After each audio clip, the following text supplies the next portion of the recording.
Let's head to the voicemail of Truth and Reason. Hey, Dave, love the show. Just have a question. Is the reports true that the Browns really have interest in Daniel Jones? Unless you're aiming for like the first pick of next year's draft, why in the world would you think that Daniel Jones is the good veteran bridge quarterback? The dude was trash in New York. He had one decent season, got a contract, and was let go the next season because he sucks. But, if that's how the Cleveland Brown brass works, take the crappiest player available, and Daniel Jones would be a Cleveland thing to do. I just think that's the dumbest thing I've ever read, that they really have interest in him. Just want to hear your thoughts. Go Browns. As always, appreciate all of the voicemails. Let's welcome in Scott Petrak from the Chronicle Telegram as well as brownzone.com.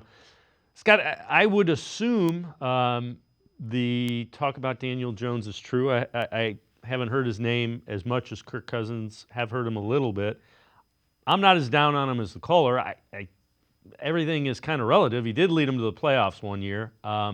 Was a high draft pick. He's kind of athletic and has a decent arm. Yeah, I mean, the hope is that you could get him to figure something out. And I don't think you have to look any further than the Sam Darnold and what he did with the Vikings last year.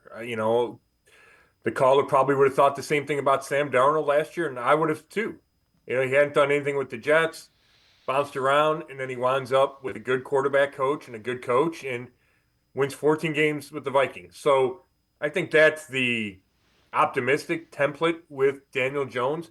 Now, I don't think you bring him in and you guarantee him a starting job. I don't think you bring him in and it keeps you from drafting a quarterback at number 2. But you need some veterans, at least one veteran in this quarterback room. And it's a thin class, and he certainly is part of that class to be discussed. Kirk Cousins has started way more games, won way more games, but Daniel Jones is on that list.